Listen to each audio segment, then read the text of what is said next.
I was invited to speak at Harvard University a few months ago, and the room was filled with all of these technocrats and these professors and all these, Ivy League people. And they invited me to speak on leadership.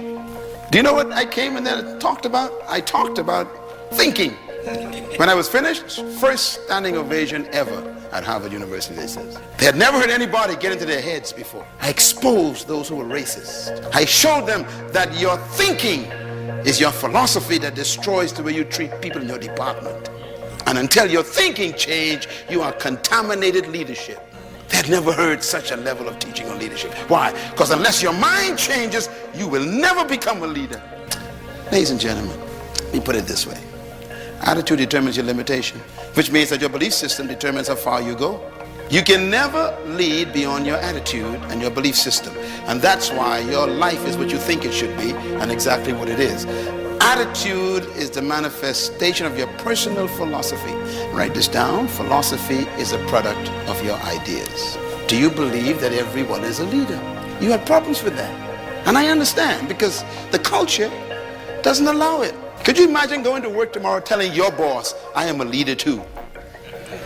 You just have problems with that. People tell me, they have a PhD in physics, and I laugh at them. I say, really? So what does that mean? That means nothing to me. That doesn't make you better than me. Your education doesn't change your human value. We are still equal as humans. And I do know some things you don't know. So we got to be careful. Our philosophy, our ideas is the source of our philosophy. And I like what the great king said, King Solomon. As a man thinks where? In his heart, so is he. Don't ever quote that verse again without putting the word heart in it. Most of you quote that and leave the word heart out. And the most important part of the verse is the word heart. As a man thinketh, so is he. That is not what he said. As a man thinketh in his heart, so is he. Why? Here's why. Because the heart is the Hebrew word that has to do with the center of reasoning. It's the place where you have meetings with yourself, where you talk to yourself. That's your heart. That's the meeting place where you are reasoning with yourself. That's where you sit down and say, well, let's say now, can I do this? Can I not do it? Can I really do this? That's where you're having meetings with yourself. Because that's where your belief system is hidden. In other words, your heart is also, Paul calls it the hidden man. The psychologists would call it your subconscious mind. I call it your hard drive. This iPad got a hard drive on it. Don't trust what's on the desktop. The display, don't trust that. The stuff on the inside, that's the real thing.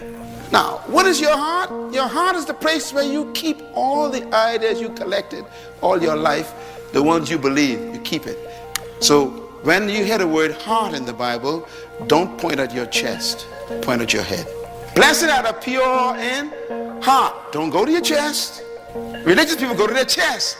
The pump in your body is not impure.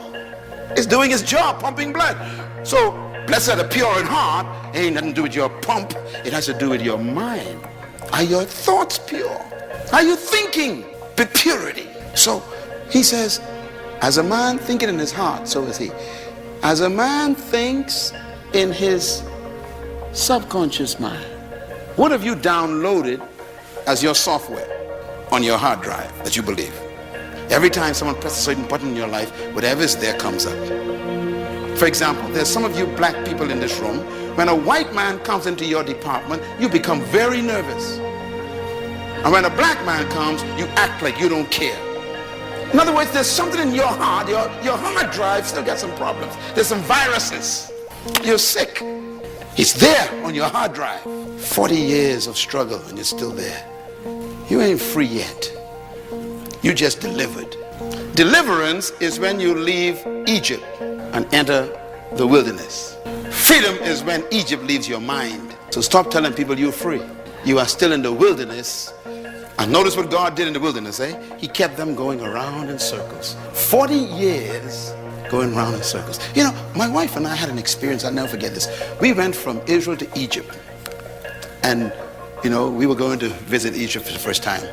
And this years ago we went there. We've been there a couple of times. And man, the aircraft took off. And I'm getting excited. I'm going to see Egypt. I'm going to see Pharaoh, remains of the, all this stuff. Get excited.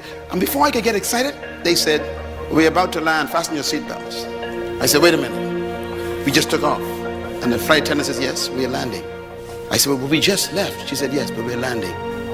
I said, what are you talking about? It's only been 20 minutes. She said, yes, we are in Egypt. 20 minutes. We are in Egypt. I said, what are we doing in Egypt already? She says, Cairo is only 20 minutes away. No, you didn't hear what I just said. Okay, let me explain it to you. It took Moses then 40 years to go from Egypt to Israel, where I was. 20 minutes.